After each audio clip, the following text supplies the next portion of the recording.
Hey everybody, Valdes here again. If you're wondering where I am right now, I'm actually in my garage. Why? Because I'm filming this super late and I don't want to make too loud of a noise in the house, and that's why I'm in the garage. In case you're wondering at some point in the video, I just wanted to clarify that. But the real reason I want to talk to you guys tonight is because I want to talk to you guys about Esther chapter 1. That's what we're going through. If you've seen the intro, Connor gave some context and to the book. And so, yeah, I'm kicking us off in chapter 1. And so Esther chapter 1 is really amazing and really interesting. Actually, I kind of got a couple giggles out of a couple things that happened. But really, this is kind of a tiny summary of what's going on in chapter 1. Essentially, there's a king, and the king's name is King Ahasuerus. We're going to call him King A for now, just to make it easier on me.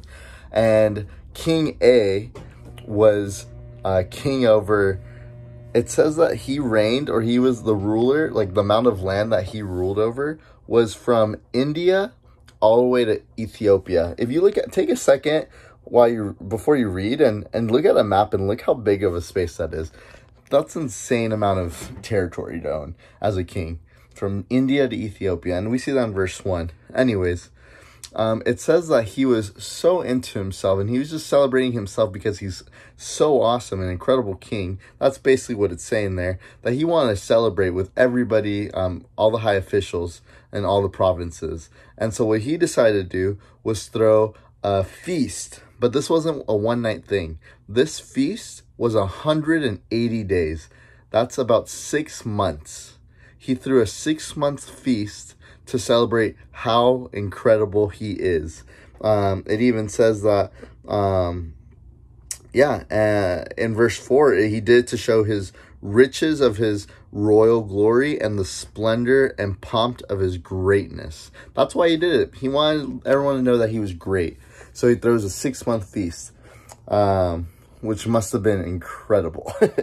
And so he's having the feast, and something that he says at some point during this 180-day feast, he tells all the men, you do whatever your heart's desire is. And really, this is the heart. He said, do whatever you want to do. And it says, meanwhile, the queen gathered all the women and did a feast for them. And so now what's happening is there's a lot of feasts happening. So then you kind of start going, get to verse 10, and you see the king tells his eunuchs, tells his servants to go get Queen Vashti, okay? And Queen Vashti was beautiful, so beautiful. In fact, that's the reason why King A wanted to get her. He wanted her to come to him in her crown so that everybody can see how beautiful his queen is, because she was really good looking. That's what we see in verse, I can't find it. Oh, yeah, it says in verse 11 that she was lovely to look at. So the king wanted to bring her so that everyone would know that not only is he great, but he has a beautiful queen.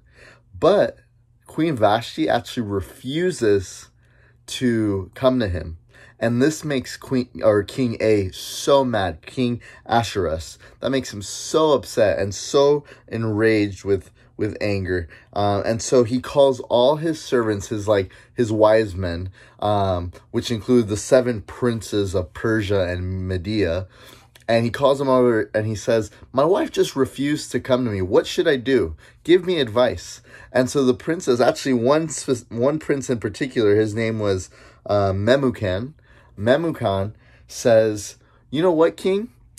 If you don't do something about the queen's behavior, then all the other women are going to follow her example, and they're going to treat their husbands disrespectfully, just like how Queen Vashti disrespected you. So I say that you should make a law, and this law would allow Queen Vashti to never see you ever again, that she cannot ever stand in your presence. And not only that, but Queen Vashti is to never see you again, and then you are to replace her with another queen who is far better than Queen Vashti. And the king said, all right, I like that. That's a great idea, Memucan. Let's do that. And so the king decreed that a law be sent, or a royal decree be sent to all the royal provinces between India and Ethiopia, everything that he ruled over, letting people know that, one, Queen Vashti is no longer queen, and she can no longer be in the presence of the king. And two, they're looking for a replacement queen now, who's far better than Queen Vashti. And keep in mind, one of the main reasons why they put this law is so that all the men would be respected by their wives, and so the wives wouldn't follow Queen Vashti's example.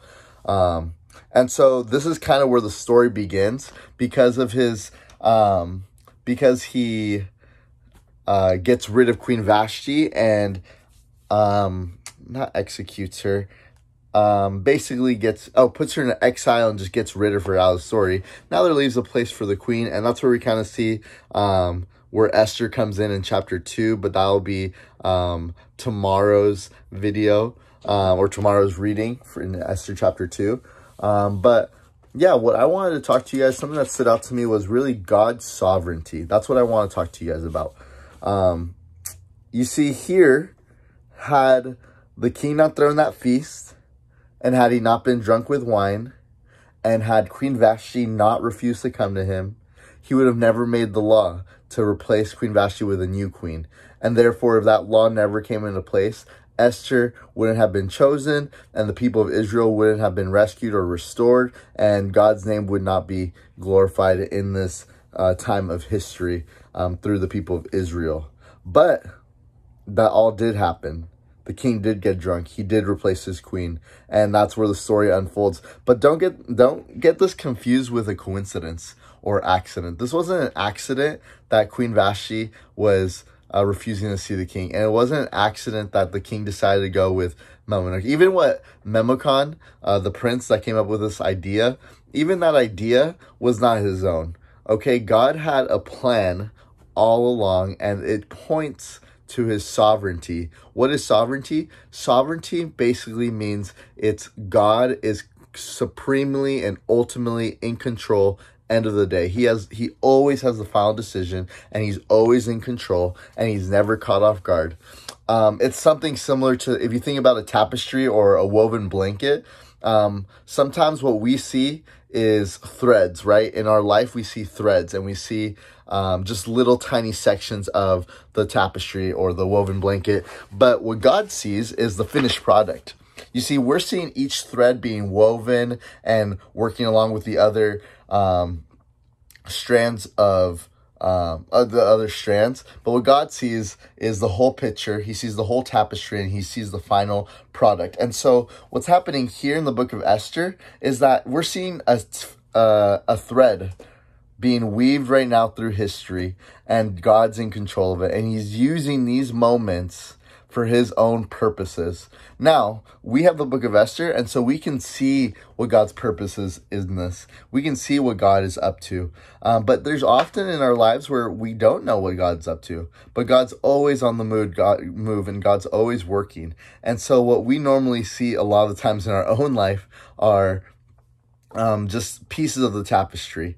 It's really similar to when we see Jesus on the scene with the disciples. Jesus kept pointing to his death on the cross and his resurrection, his death, burial, and resurrection. That was what Jesus was pointing to from the get-go. But the disciples were always confused. They didn't know what Jesus meant by that.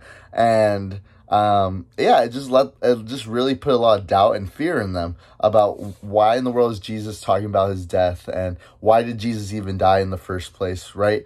But the reality is God has a better and greater plan always. And so keep that in mind as you read the book of Esther, is that God is sovereign and over all of our lives, and what we need to do is trust and obey him in light of that. All right, guys, God bless.